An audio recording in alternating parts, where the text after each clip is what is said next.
안녕하세요. 김승현 안PD의 스포일러 안PD입니다. 아마 올해 마지막 영상이 될 것 같습니다. 7월에 시작해서 지금까지 올린 영상만 벌써 170개가 넘었더라고요. 이 스크립트를 쓰고 있는 지금은 구독자도 7만 명 가까이 됐습니다. 이 영상이 나가고 7만을 넘길 수 있을지 아니면 이미 영상을 올리기 전에 7만을 넘었을지는 모르겠지만 숫자는 어디 갔든지 올해 저희를 사랑해주신 모든 분들께 감사드립니다. 저는 열심히 기획하고 영상도 만들고 우리 김승현 편집장은 밖에서 고생을 많이 했는데 저희 영상에 공감해주시는 분들을 볼 때마다 정말 큰 보람을 느낍니다. 오늘 올해의 끝자락인 만큼 의미있는 주제를 가져왔습니다. 최근에 현대차가 내연기관 엔진 개발을 중단하겠다고 선언했잖아요. 그런데 이번에 또 다른 걸 중단한다고 밝혔습니다. 뭔가 봤더니 수소차 개발을 중단한다는 내용이더라고요. 이게 처음에는 좀 갸우뚱했는데 생각해보니 그럴만한 이유가 있었습니다. 오늘은 현대차가 수소차 개발을 중단하게 된 이유, 그리고 이게 차주들한테 끼칠 영향까지 알아볼 겁니다. 현실적인 이야기들이 차례대로 나오니까요, 끝까지 집중해서 봐주세요. 자, 일단 지난번 영상에서 말씀드렸죠. 현대차 그룹이 내연기관 엔진 개발을 중단하겠다고 선언했습니다. 아주 간단하게 정리해볼까요? 내연기관 엔진 센터를 폐지하고 대신 전기차 개발 센터를 신설하면서 전기차 개발에 올인하겠다고 했습니다. 이렇게 되면 내연기관차가 단종되는 일, 그리고 도로에서 사라지는 일도 더 빨라질 거라고 말씀드렸습니다. 그리고 지금의 내연기관 엔진이 앞으로 나올 차, 그러니까 내연기관차가 완전히 단종될 때까지 이 엔진이 계속 들어갈 겁니다. 그리고 지금 세대 엔진은 앞으로 나올 하이브리드 차에도 적극적으로 쓰일 거고요. 전기차가 빠르게 많아지면서 완전히 사라질 거라는 게 지난번 영상의 핵심 내용이었습니다. 그런데 내연기관 엔진은 어차피 줄어드는 추세라서 그렇다 치자고요. 그런데 갑자기 수소 파워트레인 개발을 중단한다? 갑자기 왜? 수소차는 정부에서도 밀던 중요한 과제였고 전 세계적으로 현대차가 선도하고 있는 중요한 분야잖아요. 그래서 현대차도 목표를 구체적으로 내세웠고 정부도 수소 경제를 명목으로 목표치를 발표했었습니다. 일단 이번에 나온 개발 중단 내용을 보면 3세대 수소연료 전지의 결과가 예상치에 못 미쳤고 이것 때문에 연료전지 담당 부서의 역할이 대폭 축소됐다고 합니다. 기존 연료전지 사업부를 수소연료전지 개발센터랑 수소연료전지 사업부로 분리시키는 게 핵심 내용인데요. 그냥 한마디로 수소차 개발의 핵심 부서를 축소시킨다는 겁니다. 야, 이거 분명 실망하는 분들도 많을 것 같은데요. 현대차가 드디어 세계 시장을 선도해갈 거라고 기대한 사람들이 많았을 거잖아요. 그런데 다행히 아직 실망하긴 이릅니다. 수소 파워트레인 개발을 일시 중단한 이유를 살펴보면 또 다른 기대가 생기거든요. 크게 세 가지인데요. 첫 번째는 생산 단가입니다. 지금 개발 중인 게 3세대 파워트레인이거든요. 개발 과정에서 가장 큰 과제가 생산 단가를 낮추는 거였습니다. 지금 연료전지 가격이 3천만 원에 달한다고 하는데 이걸 2025년까지 50% 이상 낮출 계획이었다고 합니다. 뭐야, 결국 돈이 많이 들어서 안 한다는 거야? 이렇게 생각할 수도 있는데 이건 너무 1차원적인 생각이죠. 생산 원가가 비싸지면 당연히 차 가격도 비싸질 텐데 터무니없이 비싼 차를 누가 사겠어요. 그래서 현대차도 이걸 핵심 과제로 삼았던 겁니다. 그러나 계획이 현실과 동떨어진다는 판단을 내렸고 결국 개발을 일시 중단하는 결과가 나온 겁니다. 두 번째는 성과입니다. 이건 정부 정책하고 같이 살펴볼 필요가 있습니다. 2019년에 정부가 발표한 수소경제 활성화 로드맵을 보면요, 2022년까지 수소차 누적 판매량이 8만 1천 대가 되어야 합니다. 그런데 올해 11월까지 기록된 판매량은 2만 1,000대에 불과합니다. 정부가 발표한 목표를 달성하려면 내년 한 해 동안 6만 대나 팔아야 한다는 겁니다. 지난 4년 동안 쌓인 누적 판매량이 3배가 팔려야 한다는 거고요. 1년 동안 팰리세이드만큼 팔아야 목표를 달성할 수 있다는 겁니다. 당연히 말이 안 되죠. 인프라도 문제입니다. 2022년 수소 충전소 설립 목표치는 310개소였습니다. 그런데 지금 수소 충전소는 117개소밖에 안 됩니다. 수소 가격도 킬로그램당 평균 단가가 8,430원이거든요. 이것도 내년 목표치인 6,000원 아래로 내리려면 지금 가격보다 28%는 저렴해져야 한다는 겁니다. 그러니까 이건 무슨 말이에요? 현대차가 차를 아무리 잘 만들어도 국가적 인프라와 사회적 환경이 받쳐주지를 않으니까 팔릴 수가 없다는 거죠. 기업 입장에서 팔리지도 않는 차를 몇천억씩이나 들여서 만들 이유가 있을까요? 수소 경제, 그린 수소를 이야기하기엔 아직 수소 관련 기술이 너무 초기 단계라는 게 전문가들의 지적이고요. 이걸 활성화하려면 제일 원료인 수소를 저렴하게 얻을 수 있어야 하는데 현재 기술로는 불가능하다고 합니다. 세 번째는 전기차 시장에서의 선전입니다. 현대기아차 전기차의 선전이 꽤 두드러집니다. 얼마 전에 김승현 편집장이 시승기도 나갔지만 만듦새도 상당히 좋고요. 전기차 시장에서의 경쟁력도 상당히 괜찮습니다. 그러니까 계속 좋은 평가를 받고 있는 거겠죠. 이게 평가에서만 끝났냐? 그렇지 않습니다. 내수시장 판매량은 작년하고 비교하면 155%가 늘었고요. 수출도 15% 늘었습니다. 판매 숫자로 보면 작년 한 해 동안 팔린 전기차는 16만 3천 대, 올해는 22만 3천 대를 넘었습니다. 연간 판매량이 20만 대를 넘은 건 이번이 처음입니다. 그냥 기업 입장에서 생각해볼까요? 지금 자동차 회사들이 가지고 있는 미래사업 아이템이 친환경차잖아요. 굳이 나누자면 전기 배터리 전기차와 수소 배터리 전기차가 대표적이고요. 그런데 이 둘 중 하나가 전망도 별로고 성과도 별로예요. 그런데 다행히 그 중 하나는 잘 나가요. 그러면 당연히 잘 되는 걸 밀고 나가야죠. 그런데 만약 전기차 성과가 별로였다면 오히려 수소차에 올인했을 수도 있습니다. 아니면 토요타처럼 하이브리드 차에 집중했겠죠. 그런데 지금은 아이오닉5를 시작으로 전기차 시장의 성과가 꽤 크다 보니까 현대차 입장에선 또 다른 길이 열린 거나 다름없습니다. 다름없다는 겁니다. 크게 이런 이유들로 수소차 개발을 일시 중단하겠다고 한 건데, 이렇게 되면 기대 효과도 큽니다. 이건 시간순으로 살펴볼 필요가 있습니다. 이것도 크게 세 가지인데요. 첫 번째는 내연기관차의 단종입니다. 일단 스팅어가 단종된다는 소식이 나왔죠. 진짜 거의 출시 이후 매년 단종 소식이 나오더니 전기차가 많아지니까 진짜 단종된다고 합니다. 그리고 평생 디젤로만 먹고 살 줄 알았던 카니발도 하이브리드 모델이 추가된다고 하고요. 마지막으로 현대차가 그룹 차원에서 내연기관 엔진 개발 중단을 선언했습니다. 이것만 봐도 뭐예요? 이게 바로 두 번째 이야기로 연결됩니다. 현대차 입장에선 전기차에 완전히 집중할 수 있게 된다는 거죠. 그냥 쉽게 설명해 드릴게요. 현대차가 가지고 있는 개발 비용이 300억이에요. 내연기관 차를 만들면 100억이 들고요. 전기차를 만들려면 100억, 수소차를 만들 때도 100억이 들어가요. 그런데 내연기관 차에 들어갈 100억을 전기차에 투자하고 수소차에 들어갈 100억도 전기차에 투자하면 전기차에만 300억을 투자할 수 있게 되는 거잖아요. 이게 자연스럽게 세 번째 이야기로 연결됩니다. 전기차 분야는 투자할 게 한두 가지가 아니라는 겁니다. 현대차가 전기차만 개발하면 끝날까요? 그렇지 않죠. 현대차가 전기차를 진짜 세계 최고 수준으로 만들었어요. 진짜 테슬라랑 포르쉐를 씹어먹을 정도로 만들었는데 가격은 아반떼 수준이래요. 와, 진짜 나도 이참에 전기차나 사봐, 이렇게 생각하는 사람들이 많겠죠. 그런데 막상 사려고 하니까 충전기도 제대로 된 게 없고 서비스 센터도 가기 어렵고 그냥 한마디로 전기차를 살 환경이 도저히 아니에요. 이렇게 되면 현대차는 수출로만 먹고 살던가 해야죠. 일단 국내에서는 이 차를 살 사람들이 없을 거잖아요. 현대차가 해야 할 게 전기차 개발도 있지만 인프라 구축도 있다는 거고요. 전문 인력 양성에 사회적 변화까지 선도해 나가야 한다는 겁니다. 한마디로 한국을 전기차 시대로 만들어 나가기 위해 현대차가 할 게 정말 많다는 거죠. 그래서 그만큼 전기차에 집중을 많이 해야 한다는 거고요. 전기차 산업 자체만 봐도 그렇죠. 전기차라는 게 길어봤자 이제 20년 좀 넘었나요? 테슬라가 좀 더 앞서 있을 뿐이지 나머지는 이제 시작이잖아요. 이 말은 뭐다? 지금 집중해서 바짝 하면 충분히 선구자가 될 수 있다는 겁니다. 애매하게 수소차까지 정신을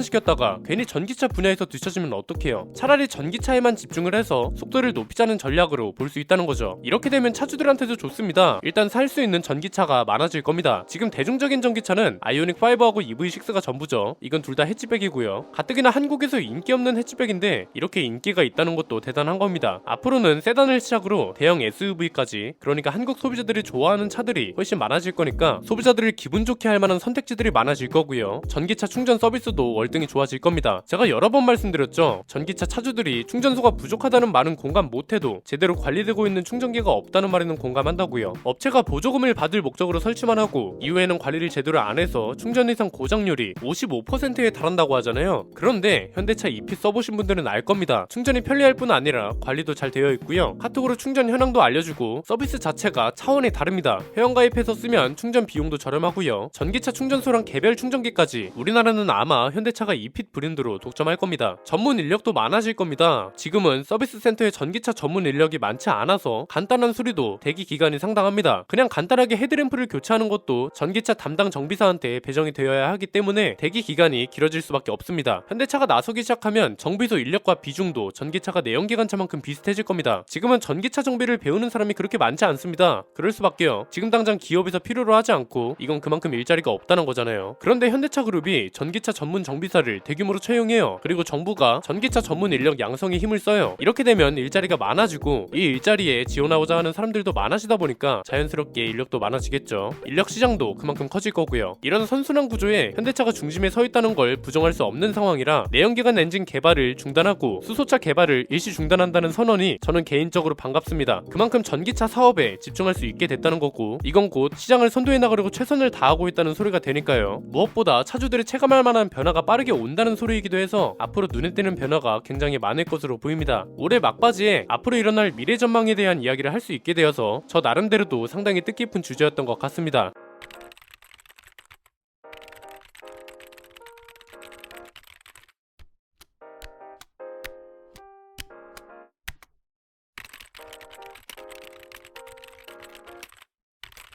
올해 정말 많은 일이 있었습니다. 김승현 편집장과 채널을 위해 정말 열심히 달려왔고요. 저는 원래 자동차에 관심이 없던 사람이라 우리 채널을 운영하기 위해 그 어느 때보다 공부도 많이 한 것 같습니다. 처음에는 어려웠지만 여러분께 들려드릴 이야기를 직접 찾아보고 스크립트를 작성하면서 제 인생에서 정말 큰 재미를 찾았다는 생각이 듭니다. 힘든 일도 정말 많았습니다. 그러나 채널이 빠르게 성장하는 걸 눈으로 보고 그리고 김승현 편집장이 제 옆에서 즐겁게 일하는 모습을 지켜보면서 많은 위로와 응원이 됐습니다. 저와 김승현 편집장은 내년에도 열심히 달릴 겁니다. 내년에도 변함없이 자동차 이야기를 가장 유익하게 스포일러 해드릴 예정이니까요. 구독과 좋아요 알림 설정을 통해 가장 빠르게 받아보셨으면 좋겠습니다. 안PD의 자동차 백과 현대차가 수소차 개발을 중단한 이유 편이었습니다. 감사합니다.